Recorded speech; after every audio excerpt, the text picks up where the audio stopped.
Yan ang Pinoy kultura because our culture is cool. Paano nga ba mag-register para magkaroon ng schedule sa Bagong Pilipinas Presidential Action Center? Narito ang mga dapat gawin. Gamit ang iyong mobile device, pumunta sa eGovPH app. Pwede itong i-download mula sa Apple App Store o sa Google Play Store. Gumawa ng account. Ilagay ang email address, valid mobile number, pagkatapos ay makakatanggap ka ng one-time code sa iyong email. Gamitin ang code sa eGov app para sa verification ng iyong account at ng mga impormasyong ibinigay. Congratulations! Meron ka ng eGovPH app account. Pwede mo na ma-access ang iba't ibang serbisyo ng gobyerno kabilang ang mga serbisyo sa Bagong Pilipinas Presidential Action Center. Ito ang Presidential Broadcast Service. Radyo Pilipinas. Radyo Publiko Ng Bagong Pilipinas para sa Bagong Pilipino. Naghahatid ng mahahalagang balita at impormasyon na guugnay ng pamahalaan sa sambayanan. Tulay sa himpapawid ng serbisyo publiko. Radyo Pilipinas. Radyo Publiko. Ang boses ng Pangulo. Sa Mega Manila 738. Radyo Pilipinas. Radyo Publiko. Usapang budget natin. Ito na ang kauna-unahang radio program ng Department of Budget and Management. Magpapaliwanag sa mga proseso ng paglalaan at pamamahala ng pondo ng bansa para sa kaalaman ng bawat mamamayan. Bawat tanong sasagutin, bawat haka-haka lilinawin, bawat impormasyon detalyadong tatalakayin. Usapang budget natin kasama si DBM Undersecretary Goddess Hope Libira sa Radyo Pilipinas 738 AM. Magandang hapon po sa inyo lahat, Luzon, Visayas at Mindanao. At syempre po sa lahat po ng naabot ng live stream na to, Team Live o replay man po kayo. Tuloy-tuloy lamang po ang pagbibigay namin ng balita at impormasyon sa inyo. Budget Peak sa kabila po ng mga hamon at iba't ibang pangyayari sa ating bansa. Sa pangalan po ng Department of Budget and Management Undersecretary Goddess Hope Libiran, ako po si Eric Vocal. Magandang hapon po sa ating viewers and listeners. Thank God it's Friday. Ako naman po si Pau Borja mula sa Department of Budget and Management. At welcome po dito sa Usapang Budget Natin dahil budget natin ito. Ang programa pong ito ay hatid sa inyo ng Department of Budget and Management na papakinggan po sa Radyo Pilipinas, Radyo Publiko 738 kHz sa pihitan ng inyong mga radyo sa AM band. At syempre sabayan din po tayo napapanood sa TV. Channel 3 po tayo no, sa mga gumagamit ng TV Plus habang nasa channels 45 to 49 naman po tayo sa mga gumagamit ng Afford the Box. At syempre nasa Facebook Live din po tayo ng Radyo Pilipinas. Usapang budget natin page ng DBM at sa FB page po ni Undersecretary Goddess Hope Libira na may higit 3.5 billion followers na. Tama ka dyan, Eric. No? Merry Christmas po sa lahat. Nako, Eric, ilang araw na lang magtatapos na ang 2025. Yes, tama ka dyan, Pao. Papasok na tayo sa taong 2026 at kapag ganitong pagkakataon, syempre, Pao, magandang magbalik tanaw at ngayong hapon nga ibabalikan natin ang ilan sa mga reforma at digital transformation initiatives ng DBM. Tama, Eric, ngayong taon nakapanayam nga natin ang Executive Director ng Procurement Service or PSDBM na si Attorney Jan Maris Entredicho Caong kung saan ibinahagi niya ang pagkapanalo ng Pilipinas. Tama ka dyan, Pao. Isang malaking karangalan ang nakamit ng Pilipinas no, sa international stage sa Open Government Partnership Global Summit sa ginanap to sa Vitoria-Gasteiz, Spain noong Oktubre. Kinilala ang ating bansa bilang overall winner sa anti-corruption category at winner din sa Asia and the Pacific National Level category sa Open Gov Challenge 2025. Kaya patunay po yan ng patuloy na reforma at inobasyon ng ahensya para sa tapat, efisyente at bukas na pamahalaan. Kaya huwag na nating patagalin pa. Let's watch this. Let's watch this. malaking karangalan na yun nakamit ng Pilipinas sa international stage, lalong-lalo na sa Open Government Partnership Global Summit na ginanap po sa Vitoria-Gasteiz, Spain. Yun, no? Noong October to, no, kinilala yung ating bansa bilang overall winner sa anti-corruption category at winner sa Asia and the Pacific National Level category sa Open Gov Challenge 2025. Ayun. Kaya nga ngayon, kasama natin si Procurement Service DBM Executive Director Jan Maris Andaticho Kaong upang pag-usapan po ang kanilang mga reforma sa procurement system, lalong-lalo na po ang New Government Procurement Act. At kung paano po ito isinusulong ang open, transparent at accountable governance sa ilalim po ng administrasyon ni Pangulong Ferdinand Marcos Jr. Magandang hapon po, ED Jen, at welcome once again dito po sa Usapang Budget natin. Maraming salamat po. Nakarating na si ED Jan dito sa ating studio. Sa tunay na studio. Opo. Hello, Eric and Pao. Good afternoon. Good afternoon po sa lahat ng nakikinig at nanonood sa atin. Thank you very much for inviting us again here in Usapang Budget natin. Yes, nasa studio na tayo ngayon. Yes po, no, Back here. sa kabila po ng mga pinagdadaanan po natin sa bansa sa mga issue ay nakarating po kayo, ED Jen, no? Opo. Unang-una po, ED Jen, no, congratulations po dahil sabi nga natin kanina, no, isang malaking karangalan yung pagbawagi po, lalong-lalo na po ng inyo pong kumbaga yung pinangahawakan ng PSDBM bilang overall winner po sa anti-corruption category na sinabi po natin kanina sa intro, at regional winner naman para sa Asia and the Pacific national level ng Open Gov Challenge sa Vitoria-Gasteiz. Lagi ako na ano dyan, Spain. Para po sa mga hindi nakakaalam, no, ED Jen, marami po, pwede po ba ninyong ilahad po yung buong detalye ng inyong proyektong ipinasa dito at ano po yung pangunahing layunin nito at ano po ba yung significance? Siyempre, sabihin ng tao, ano pang pakialam namin dyan? So, yung pagkilalang ito sa PSDBM, ano po yung nagagawa nito at sino-sino rin po yung mga naging katuwang po ninyo dito? Yes. So, tama po kayo. Nag-uwi po tayo ng pagkapanalo. 2 awards po yan. Actually, for the Philippine government, 6 po yan. So, siguro kung may Grand Slam winner, baka Philippines nga po yun. Yun pong 6 na yun, 2 po ang naiuwi ng PSDBM, 2 po ang Quezon City government, tapos po yung isa is from Climate Change Commission, and meron pong yung isa naman po is from the Presidential Communications Office. So yun pong 2 na natanggap po ng PSDBM, ito po ay pagkapanalo doon po sa challenge entry na sinubmit natin noong February 2025 sa Open Government Partnership. So baka po hindi alam nung mga nakikinig at nanonood sa atin, ano ba yung OGP o yung Open Government Partnership? Ito pong OGP, isa po itong global platform. It's a global organization kung saan po nagkakaroon po ng venue para po makapag-usap ang gobyerno at ang civil society group. They could have a dialogue to discuss global problems and to co-create solutions to address these global problems, including this perennial problem on corruption. So, co-creation po yung binabanggit natin doon sa OGP. Noon pong bago mag-February, nabalitaan na po natin, kasi po si Secretary Mina bilang chairperson po ng OGP sa Pilipinas at member din po ng steering committee ng Open Government Partnership, meron po silang, nag-open po ang OGP ng call para sa lahat po ng mga participating countries at governments na gustong mag-submit ng entries at commitment nila. Yun yung Open Gov Challenge na tinatawag, Open Government Challenge.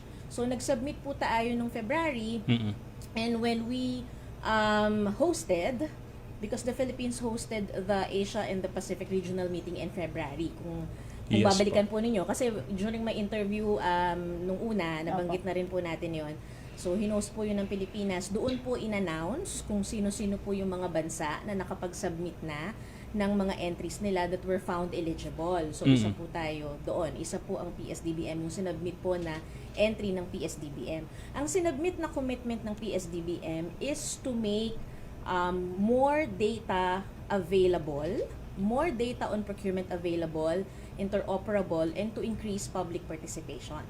So, yun pong sinubmit natin na yun na commitment, binigyan po tayo ng 3 taon from 2025 to 2028 para ma-accomplish. Okay. And yung inilatag nating commitment na yon, yun naman po lahat din ay nakasaad sa New Government Procurement Act na gagawin po talaga ng gobyerno. Na ipatutupad po natin yun pong mga features ng modernized PhilJeps na magkakaroon po tayo ng na i-adapt po natin at ipapractice po natin ang open contracting data standards, na magpa-publish po tayo at magiging aktibo po tayo sa pagdi-disclose ng procurement data through the open data portal sa MPhilJeps, na magkakaroon po ng registry on beneficial ownership. So marami po yun na mangyayari po at kailangan pong ma-implement at kailangan din pong i-comply ng ating mga government procuring entities. So yun pong back to the awards, dalawa po yun. Yun pong na-receive natin is one, the best challenge entry in the Asia and the Pacific region. So for that award, meron po tayong kalaban na 17 other entries. Babasahin ko kung ano yung mga bansa. Yan, Sige po. para Sige ma-feel po, ma'am. natin yung Opo. pride.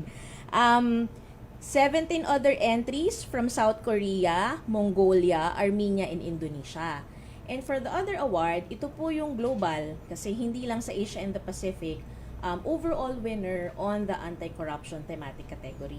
Kasi yung sinubmit po nating challenge, mamimili ka kasi kung anong theme mo ipapasok. So, dalawa yung themes. Primary is anti-corruption, secondary is public participation.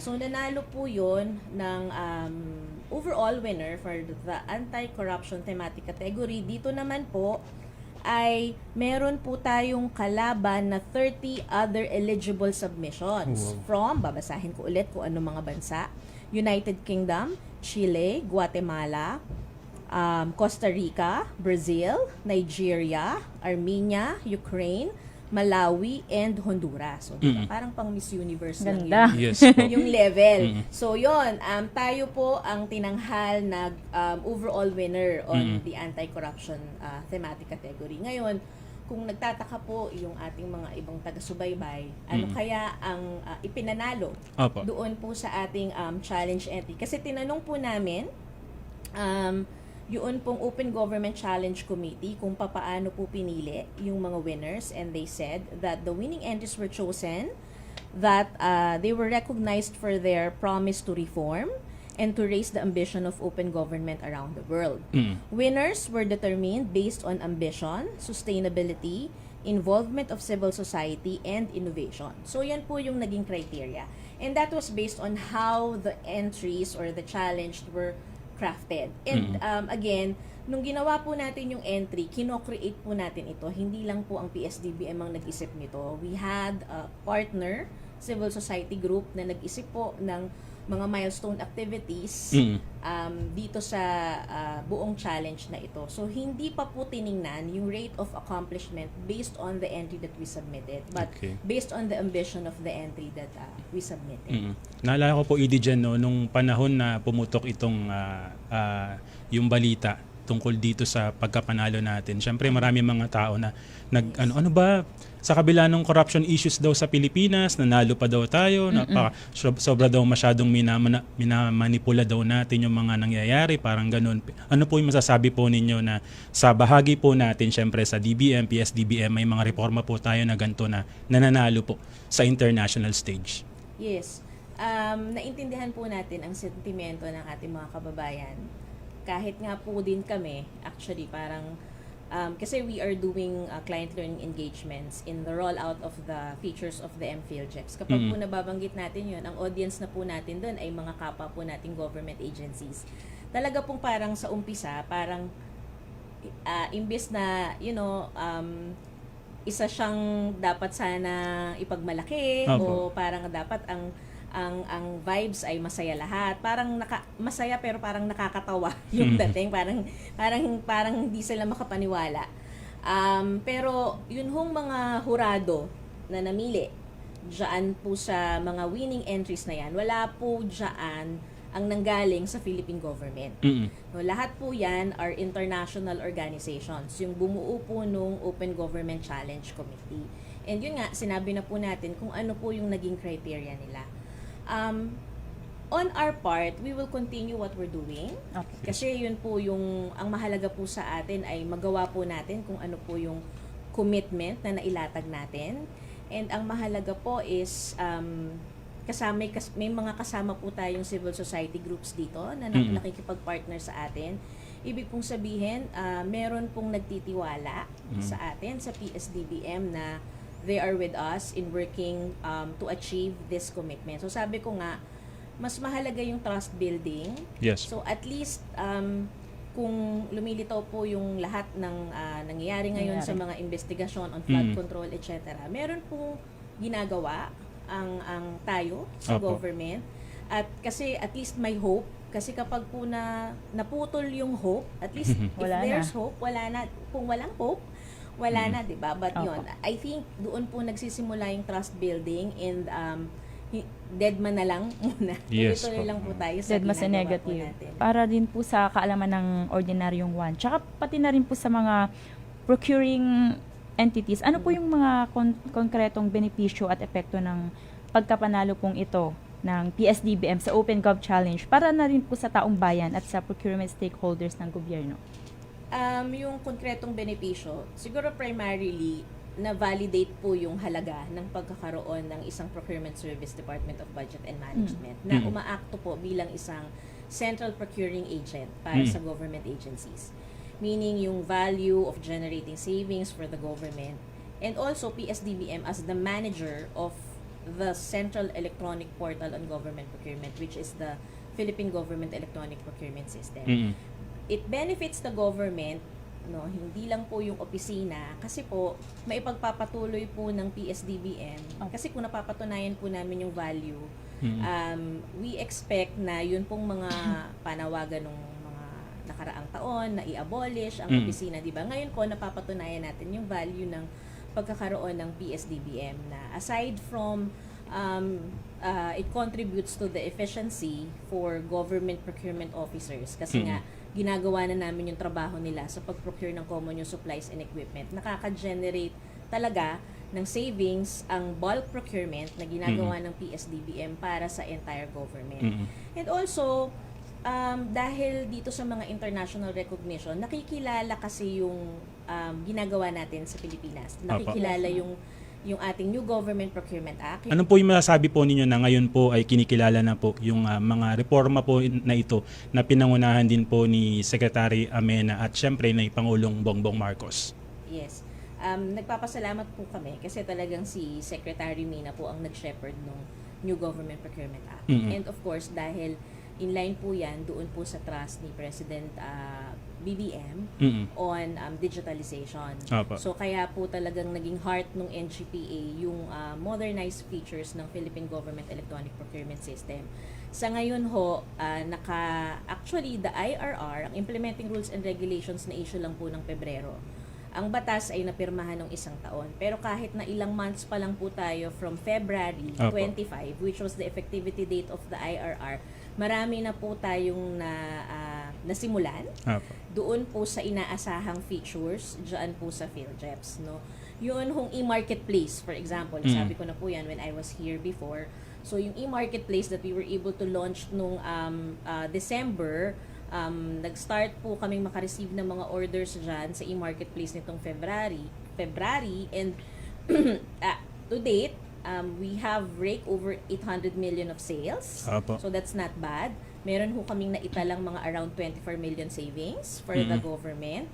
Tapos po, hindi na lang po motor vehicles yung nandyan ngayon. We have around 104 motor vehicles in the e-marketplace na available po sa ating mga government agencies. And then, na-i-onboard na rin po namin yung airline tickets. Yun pong dalawa nating malaking airline companies, sumali na po sila, onboarded na po ang Philippine Airlines at ang Cebu Pacific. So yan ho yung sa e-marketplace. Yung virtual store po, na although sa NGPA siya na-institutionalize, pero prior to the NGPA kasi, develop na po yung virtual store.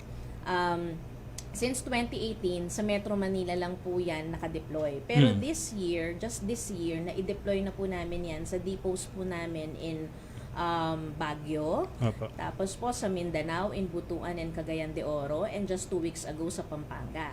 So 4 na. So by next year, definitely, sa lahat po ng depots namin, the remaining 6 depots, we hope na ma-deploy po yan. Nung huli pong guesting niyo uli dito, na napag-usapan po natin yung mga features po ng New Government Procurement Act. No? At syempre, isa po sa mga mahalaga ngayon na isang feature nito ay tungkol po sa beneficial ownership. Gaano po ba kahalaga yung beneficial ownership ngayon na kabilang po sa feature po ng NGPA? Yes. Medyo na pag-usapan na rin natin ng konti yung about beneficial ownership nun. But I think we haven't started implementing it, at least for our platinum applicants or platinum holders. Kasi po, di ba lahat po ng merchants na nagbibid sa government project, nagre-register po yan sa PhilJeps. At ini-issuehan po namin sila ng platinum certificate. So, yung platinum certificate, kapag meron ka niyan, ibig sabihin, nakapag-submit ka kay PhilJeps nung iyong Class A eligibility documents. Ito yung mga lisensya na ini-issue po ng mga licensing government agencies. For example, yung single proprietor ka, yan yung DTI, DTI permit mo. Kung ikaw ay korporasyon, yan yung SEC registration mo.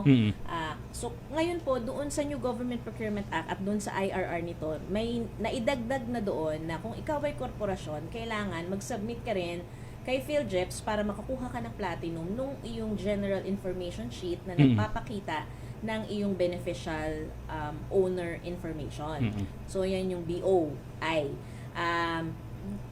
Ginawa na po namin yun starting July 15. We have been requiring the applicants, those who will renew, at yun pong mga bagong aplikante na i-submit nyo yan sa amin.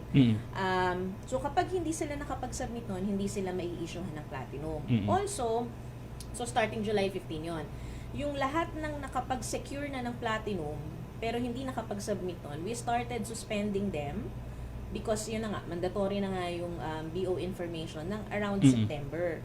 And because of that suspension, siguro po, well, nung una, mga around 7,000 or 8,000 yung suspended eh. Pero ngayon, ang sabi sa akin ng team, mga 4,000 na lang yung suspended. So kasi nga, nagko-comply na sila na isinasubmit na nila yung beneficial ownership information nila. Opo. Itong sinasubmit nilang GIS, ito yung sinubmit nila sa SEC, Securities and Exchange Commission.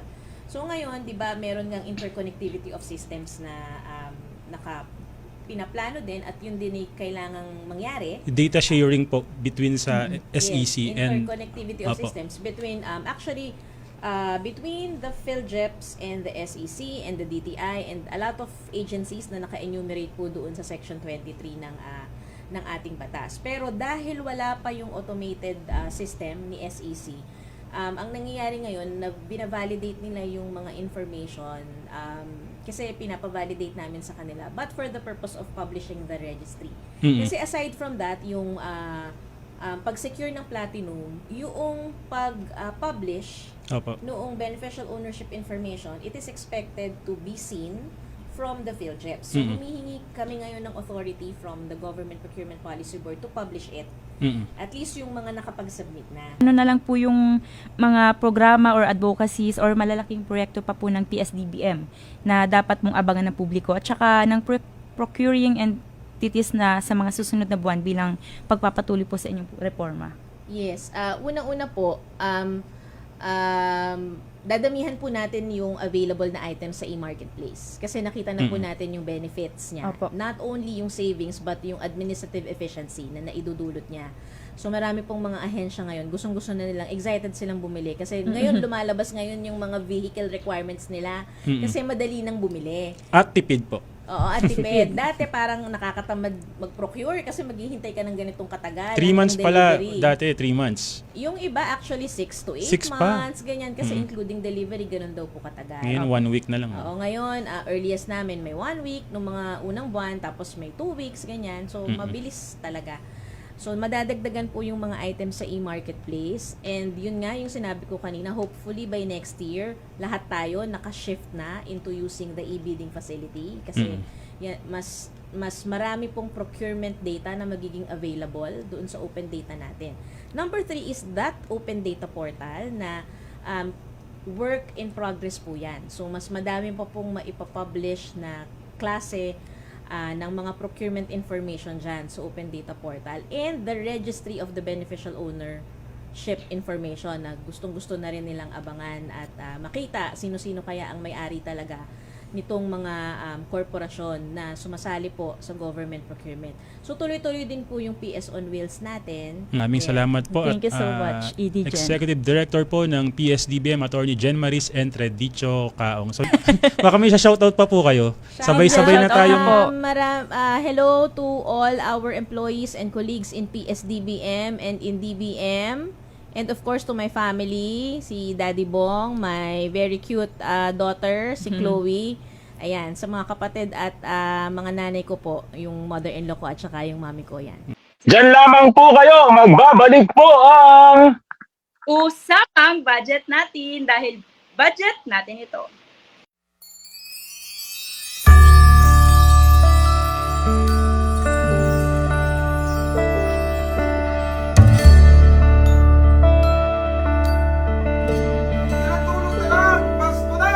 Ramdam natin ibang simoy ng hangin.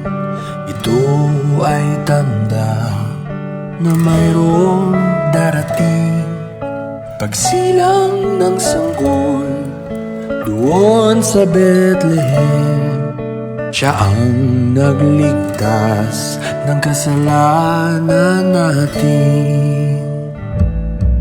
O bakit pa nalimutan na natin ang siyang tunay na diwa ng Pasko? Mag-alay sa ating kapwa, lalo't di pinagpala. Tayo ay magmahal ng walang kapalit. Ang tunay na Pasko ay tayo. Ano man ang ginagawa natin, ang Pasko ay pagmamahalan, pagbibigay, kapatawaran. Ang Pasko ay ikaw at ako. Iba-iba man ay isa tayo. Bagong Pilipinas, bagong Pilipino, yan ang tunay na diwa ng Pasko.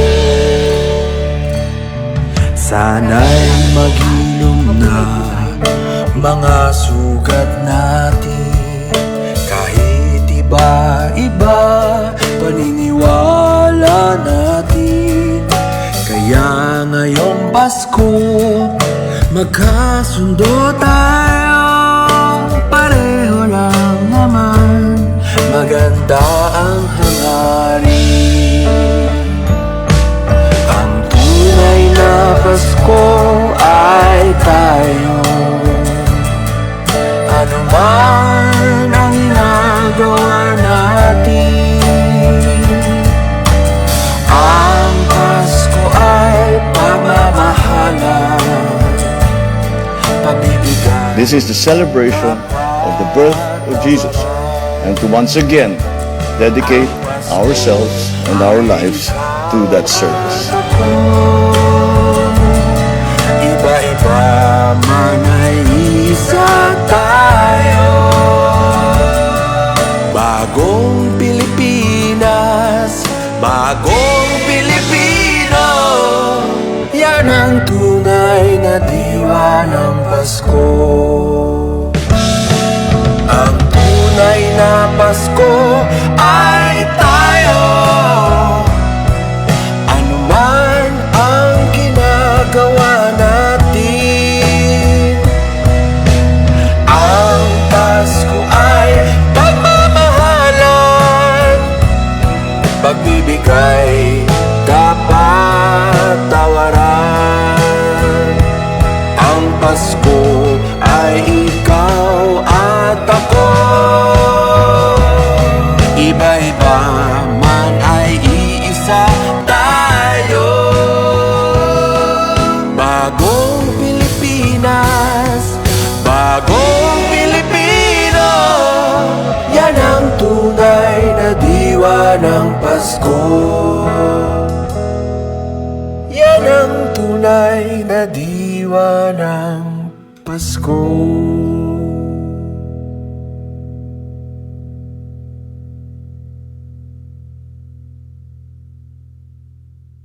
Magandang araw, si Dingdong po ito. Familiar ka ba sa tsunami? Sige nga, quiz time tayo. Ano ang karaniwang dahilan kung bakit nagkakaroon ng tsunami? A. May lumubog na barko sa dagat. B. Biglang lumakas ang hangin sa beach. Or C. May malakas na lindol sa ilalim ng dagat. Kung C ang sagot mo, tama ka. Nagkakaroon ng tsunami kapag may malakas na paglindol sa ilalim ng dagat. Kaya, kapag may tsunami warning malapit sa inyo, likas agad, kababayan. #panatag ang may alam. Maging panatag, Pilipinas. Nagbabalik po ang usapang budget natin. Eric, shoutout na muna natin ang ating mga viewers and listeners. Yes, shoutout syempre sa lahat po ng mga nagdiwang. Parang ako hindi nagdiwang ako. Kasi Noche Buena, yun, nasa bahay lang ako. Kasi iniwanan ako ng mama ko. I-shoutout natin si mother mo. Syempre. Yes, shoutout kay Eva Villaluna na naggala siya nung Noche Buena. So wala akong kasama sa bahay. Ayun. I-shoutout ko din yung lola ko na super ingay na habang tayo ay nag-live dito sigaw sa baba. Sinabihan ko nang wag mo nang maingay pero hindi niya mapigilan yung bunganga niya. So, Merry Christmas din po sa lahat ng bumubuo ng Macro Family, syempre, no? At muli ay belated happy birthday naman kay Yusek Goddess Soap Libiran. Belated happy birthday, Yusek! Yes, at ito pa, no, yung sabi nga natin kanina napanood natin yung panayam natin kay Attorney Jen Maris Entradicciocao. Ngayon naman ay nakapanayam din natin si ASEC Jerry na si DBM Assistant Secretary Jerry Maula, kung saan tinalakay naman niya ang nilalaman ng Digital Information for Monitoring and Evaluation o Project DIME. At syempre, mahalaga dyan ay ang flood control projects component ng Project DIME para mas paigtingin ang pagbabantay sa mga infrastructure projects ng gobyerno.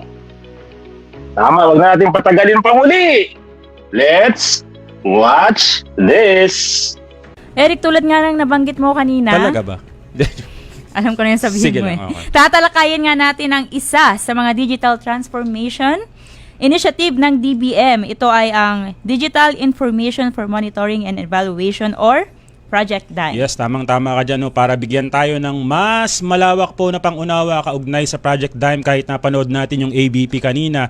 At syempre, yung mga karagdagang feature po nito, yung Flood Control Projects Component, makakasama po natin si DBM Assistant Secretary Jerry Maula. Magandang hapon po, ASEC Jerry, at welcome po dito po sa Budget Matters, dito po sa usapang budget natin. Magandang hapon po, ASEC. Wow, good looking naman si ASEC. Yan. Hello po. Narinig mo po ba kami, ASEC?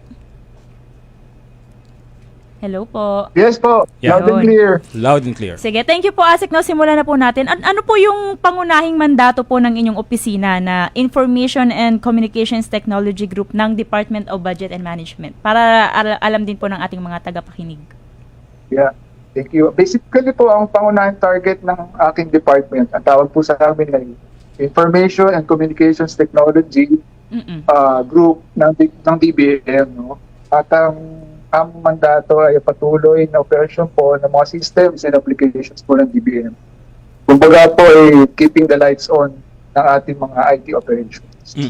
Ito po ay mahalaga upang makasiguro tayo na walang disruption or delay sa lahat po ng mga transactions na ginagawa po ng DBM. ASEC, ito nga pong tinatawag po natin na bagong digital transformation na inisyatiba po ng DBM, no, na kamakailan nga po ay naging maingay lalong-lalo na sa Senado doon sa budget hearing ay mas pinag-usapan pa yung ating programang ito po yung Project DIME.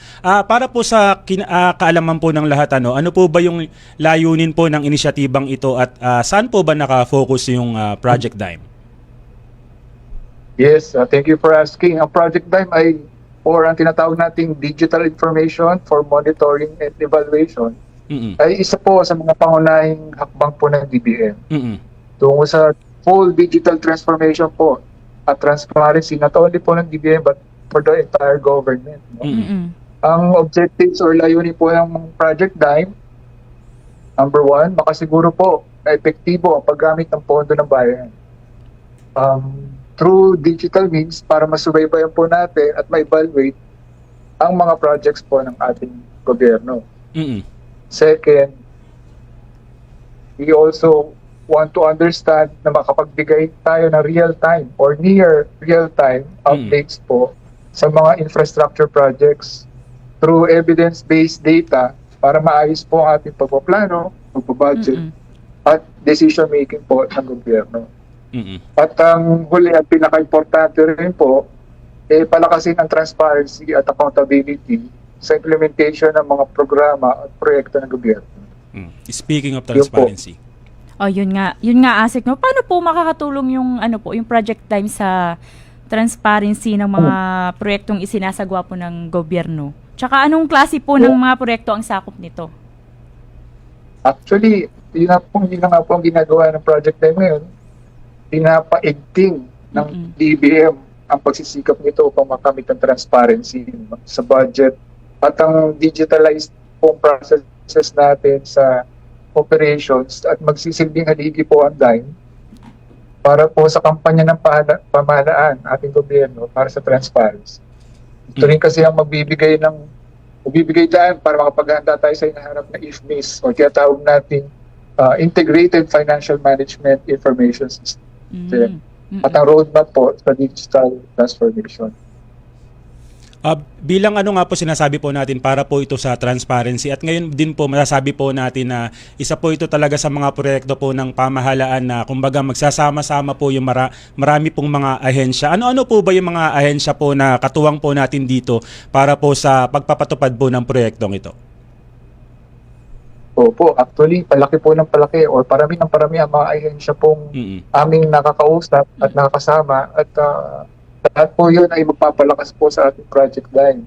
Right now po, we have meron tayong interactions at partnerships po with DPWH. Sila po yung primary agency natin dito. We also have PILSA. Tsaka po, we have also Project NOAA. So, marami po. Yung NAMRIA and pati po itong linggo na po na ito, kausap din po namin ng DOTR tsaka DOST. So lahat po sila, at pati po DICT. So lahat po sila ay nagtutulong-tulong sa amin para maging successful or matagumpay po ito. Opo. Sige po, Asik, no. Paano naman po nasisiguro yung po? Pero bago po yan, saan po makikita yung saan ito makikita tsaka paano po to gumagana paano po gumagana yung technology ng Dime sa tulong ng mga partner agencies natin? Yan. Yes. Opo. Makikita ang Project Dime kasi meron siyang web application o web browser at ang URL po ng Dime ay www.dime.gov.ph po. Yun. Paano po ito gumagana? Gumagamit po ang Dime ng satellite imagery, drone footage at geotagging po upang masubaybayan ang progreso ng mga malalaking projects po ng government. So katulad na sabi ko, ka-partners po natin dito yung mga ibang agencies para po matulungan tayo sa mga digital images po para magkaroon ng transparency sa ating mga government projects. Saka layunin din po ng Dime na makapag-achieve ng real-time visuals or dashboard na nagpapakita po ng exact status, location, pati po budget utilization ng bawat projects at iba pang performance metrics. So sa kasalukuyan po ngayon, ang Dime at DBM ay patuloy na nakipag-usap po sa iba't iba pang ahensya. As mentioned earlier, lumalaki po ang pamilya ng Dime para po magkaroon pa ng mas magandang information para sa ating mga kababayan. And then lastly, ang Dime po, ito po yung isang magandang feature, yung feedback platform po. Opo. Ito po ay open sa public upang makapagbigay po ng obserbasyon, feedback, suggestions po tungkol po sa project. So, pwede rin po sila mag-upload ng sarili ng videos at photos para po makatulong sa monitoring ng status. Ganda. Maganda yun. Asek, ang susunod ko pong tanong, no, paano po ba, sinasabi po natin na ito po, gumagamit po ito ng satellite, ng drone, ng geotagging, no? Paano po ba natin na titiyak po yung accuracy po ng mga datos po na nilalagay po dito na kuha po ng satellite? Paano po ba natin ito papaliwanag sa mga ordinaryong one? Yes, tama po. Thank you for the question. Ang PhilSA po at NAMRIA po, as mentioned po kanina, sila po yung mga experts po sa satellite at geospatial data. Kaya sila ang nakakapagbigay po sa atin ng validated at high resolution imagery. And then, ang pangalawa po, si UP NOAA, nabanggit ko rin po kanina, nagbibigay ng climate at hazard scenario frame sets po para sa mga tumpak na visualizations. So, importante po ito kasi para magkaroon po tayo ng tamang proyekto at makapag-plano tayo na maayos base doon sa lokasyon na napili ng mga projects. So, Asek, tama po. At meron din pong project homepage about projects na may kumpleto pa ang documents. Ito po yung mga images, satellite pictures at updates na maaari po ma-verify ng public. And So, then ngayon po, ang aming team, at nabanggit ko rin po kanina, kausap namin ng DENR po para sa ating Geospatial Spatial Database Office. At may admin portal at monitoring framework din po para sa internal validation po ng data. Yun, Asek, no, nabanggit nyo po kanina na pwede siyang ma-access ng public, tama po ba? Tama po. Opo, tapos pwede rin silang mag-comment doon. Yun. 'Di ba? Paano po pinoproseso or tinutugunan ng DBM yung mga komento or obserbasyong isinusumite po ng publiko sa DIME? Paano po ito nasusolusyonan ng DBM? Opo, yung ating pong administrators po ng DIME ay may mga feedback feature po kasi tinalaga po sa ating website para po makapagbigay tayo ng timely comments. Pwede pong gumamit ng either Google account or Facebook account po para makapag-login po sa DIME. At maaari din pong mag-upload ang public na mga pictures na banggit ko rin po at mag-post ng mga comments. Pwede rin po anonymously. Minsan, no, syempre alam naman po natin yung mga netizens kapag ganyan, ano lang yan, madalas po nasasabi, may hindi dinaya yung nakalagay dyan. So, paano po natin mapapatunayan po at masasabi po sa mga tao na legit lahat ng nandito sa Project DIME? Actually, closely coordinated kami po with various agencies po para maisiguro po natin na tama, accurate, at updated po yung mga information sa Project DIME. Asik, may mga naging may mga naging pagsubok po ba yung DBM tsaka yung partner agencies ninyo na sa pagpapatupad nito? Paano nyo po ito nasolusyonan or nagawa ng paraan? Marami pong challenges. Number one po, yung integration po ng ating data. Actually, fragmented nga po ang ating information. Marami pong mga ilan pong mga government agencies ang gumagawa rin po similar ng DIME initiatives. Pero hindi po nakikita-kita yung ating mga data. So, ito po yung naging inisyatibo ng DBM. Patuloy po kaming nagre-research po ng mga partner agencies para po maging consolidate at magkaroon tayo ng converge of information as well as budget para po sa convergence ng mga similar projects kumukha ng Opo. Asek, ito pong pag-usapan po natin yung bagong feature po ng Project DIME. I understand, hindi naman po bago lang tong Project DIME. Kumbaga, nagdagdag po tayo ngayon ng feature kung saan po ito po yung flood control components para po sa mga flood control projects. So, ano po ba yung makikita natin pag nag-browse po tayo ng mga flood control projects po dito po sa Project DIME? Actually, we already collected lahat po ng mga not only flood control projects but all the projects in general. Kinolekta po namin yung 2022, 2023, 2024 up to the present projects data. Mm. So we have the information. Nandun lang po yung kami ngayon sa patuloy na pagbabalidate po ng data sa mga partner agencies po natin. Ayun. Bago ang lahat, Asek, shoutout daw po si Trisha Dino at si Beth Montes. Hello, Asek daw po. Nanonood po sila. Yes, mga fans ko yun. Ay, may fans si Asek. Sana all may fans, no? Ayun. So, yun po. Yung ibig sabihin po, no, ngayon po ba sa pamamagitan po nung bagong component, yung flood control components po ng Project Dime po, ibig sabihin po ba nito mas masusubaybayan na po ng ating mga kababayan lahat po ng mga proyekto at real time po ito? Tama po ba?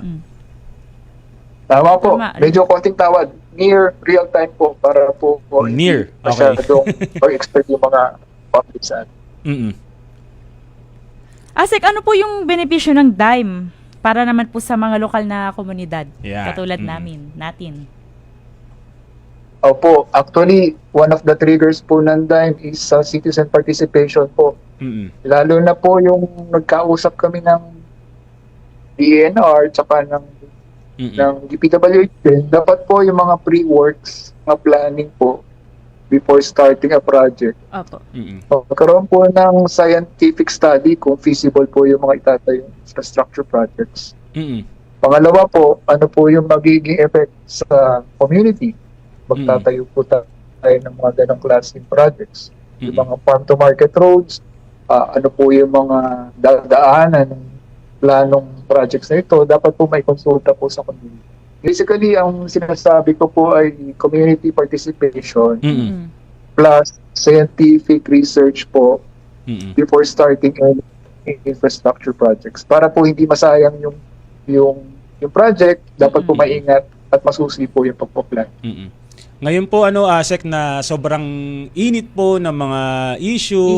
Kaugnay na po dito sa flood control. Paano po ba natin masasabi po sa mga mamamayan at mapagmamalaki po itong Project Dime na eto? Kasama kayo sa inisyatibang ito through transparency, pagpapadala ng feedbacks. Pwede nyo po bang imbitahin sila na mas lalong maging active? Hikayatin po sila para po subaybayan po yung mga proyekto po ng gobyerno. Thank you po. Sa panahon po ng digitalization, mahalaga po ang paggamit ng technology. Tulad ng Project Dime, upang masiguro po ang bawat pisong galing sa buwis ng mamamayan, napupunta po ng tama sa mga proyektong ito. So sa pamamagitan po ng real-time monitoring or sa akin po near real-time monitoring, bukas ang datos, may participation po ng publiko, mas magiging epektibo po, tapat at makabuluhan ang serbisyo po ng ating pamahalaan. Kaya yun po, sama-sama tayong bantayan at pangunahin po ang ating bayan. Yun. Asek, tanong ko lang po, may plano po ba ang gobyerno kung para po mas lalo pang mapalakas ang Dime sa ating bansa? Yes po, work in progress po kami. Yun. As mentioned earlier, dumadami na po yung mga kasapi natin po para maging matagumpay. Nagsasanib puwersa na po ang mga government agencies. Sanib puwersa na po kami lahat. Para po makapagbigay kami ng transparent reporting po ng mga projects. Ayun. So, Asek, baka meron lang po kayong gustong i-shoutout at medyo may comment din po si Diane. Miss Diane. Hello kay Miss Diane. Nax Pogi daw po. Yan, isa sa mga fans po ni isa sa mga Asek supporters Jel. ni Asek. Sino po yung gusto nyong i-shoutout? Asek, go ahead po. Ayun po, shoutout po sa aking pamilya sa DBM. Bukod po sa mga aking executive officials po, mga kaibigan ko po dyan. Ang aking Office of the Assistant Secretary team, yan po, pinapangunahan po ni Ma'am Diane Salto Mangilit, ni Melchor Tenya. Ayun po, tsaka yung mga angels ko, sila Trisha. Ako, baka may makalimutan ako, sorry. Si Trisha. Ayan, si Trisha Dino, at si Beth Montes, at saka ito yatang si Elaine Macabio po ba? Tama po ba? Si Ma'am Beth. Ayan, si Ma'am Elaine Macabio. Ayun. Po, marami po sila, nakabukas, narinig ako sa kanila. Ano po yung nararamdaman ninyo ngayon na nandito ka sa aming programa. Opo. At saka po sa totoo lang para oras na po ito para congratulate ko rin po lalong-lalo na syempre ngayon talaga yung mga lalo na sa panahon nakikita naman natin na sa kabila ng mga budget hearings ay napapansin po ngayon yung proyekto ng gobyerno para po sa transparency. Isa na doon ang Project Time. Yes, at accountability. No? So congratulations po lalong-lalo na ang ingay-ingay ng Project Dime. Thank you po. Thank you po, ASEC. Jerry Maula mula sa Yan. Department of Si Budget Dayan, and tawa Management. ng tawa. Anyways, no? Puro si Oo Dayan. nga. Pero nakakatuwa lang tong Project Dime pa. No? At kanina, dagdag ko lang kasi alam ko isa sa mga hindi ko alam kung ano pa yung update pero isa sa mga magve-verify ng mga feedbacks na ipinapasa doon sa website ng Project Dime ay ang ating opisina. Oo nga. Hindi, yan. pero actually syempre, may mga dadagdag yata katuwang, sa trabaho mo yun, yung ng mga feedbacks ng Okay lang, ako sasagot sa iyo. Ayan, yes, no? Po, no, nakakatuwa kasi ang dami-dami talaga mga pagbabago katulad ng NGPA, nung Digital Transformation Initiatives. No, talaga ang dami natin natutunan. Ikaw pa, ang dami mo rin natutunan ngayong taon to sa usapang budget natin.